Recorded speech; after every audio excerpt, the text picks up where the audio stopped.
इतिहास के नए वीडियो पर आप सभी का स्वागत है। क्या आप जानते हैं महाराणा प्रताप के घोड़े चेतक की क्या जाति थी? नहीं जानते हैं तो आइए चलते हैं वीडियो की ओर। मेवाड़ के राजपूत राजा महाराणा प्रताप और मुगल बादशाह अकबर के बीच हल्दी घाटी का युद्ध भारतीय इतिहास की सबसे चर्चित घटनाओं में से एक है। महाराणा प्रताप ने इस युद्ध में जबरदस्त वीरता दिखाई थी। उतनी ही वीरता उनके घोड़े चेतक ने भी दिखाई थी और हमेशा के लिए अमर हो गया था। चेतक एक ऐसा नाम है जो कोई राजा या योद्धा नहीं होने के बावजूद आज भी भारतीय इतिहास के पन्नों का अहम हिस्सा माना जाता है। महाराणा प्रताप की चर्चा उनके प्रिय घोड़े चेतक के बिना हो ही नहीं सकती, क्योंकि उनकी वीरता में चेतक की शक्ति और गति का भी बड़ा हाथ था। क्या आप जानते हैं कि इतिहास में अपनी ताकत के लिए याद किया जाने वाला चेतक किस नस्ल का था, यानी उसकी जाति क्या थी?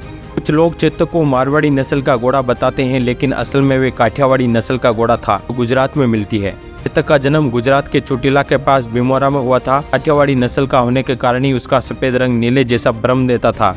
भीमोरा के एक चारण व्यापारी ने चेतक समेत 3 घोड़े महाराणा प्रताप को दिए थे, लेकिन उनकी परीक्षा केवल चेतक ही पूरी कर सका था। चेतक इतना शक्तिशाली था कि महाराणा प्रताप के भारी भरकम कवच और हथियारों के करीब 250 किलो वजन के बावजूद उसे कोई पकड़ नहीं पाता था। चेतक को महाराणा प्रताप के अलावा कोई भी लगाम नहीं बांध सकता था। इस कारण वे अस्तबल में भी राजा की तरह शान से खुला घूमता था। हल्दी घाटी के युद्ध में महाराणा प्रताप चेतक के चेहरे पर हाथी का मुकुटा लगाकर उतरे थे, जिससे मुगल सेना के हाथी भ्रम में पड़ जाते थे। इस युद्ध पर लिखी किताबों के मुताबिक एक तरफ महाराणा प्रताप की तलवार मुगल सेना को काटती थी, चेतक भी लातों के वार से दुश्मन को मार रहा था। चेतक के सामने आमेर के राजा मानसिंह का हाथी आ गया। चेतक ने उसे मस्तक पर ही पैर रख दिए, जिसके बाद महाराणा प्रताप ने मानसिंह को घायल कर दिया था। हाथी की सूंड में लगी तलवार के कारण चेतक का पैर बुरी तरह कट गया, जिसके चलते महाराणा को हल्दी घाटी का मैदान छोड़ना पड़ा।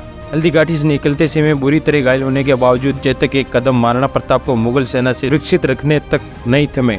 बुरी तरह घायल चेतक ने 25-30 फीट चौड़ा नाला भी एक छलांग से पार कर लिया, लेकिन मुगलों के अरबी घोड़े ऐसा नहीं कर पाए। इसके बाद चेतक ने महाराणा प्रताप के सुरक्षित होने पर अपनी जान त्याग दी। कहते हैं कि महाराणा प्रताप उसकी मौत पर बच्चों की तरह रोए थे। हल्दी घाटी में ही महाराणा प्रताप ने चेतक की समाधि बनवाई थी, जिस पर आज भी हर साल मेला लगाया जाता है।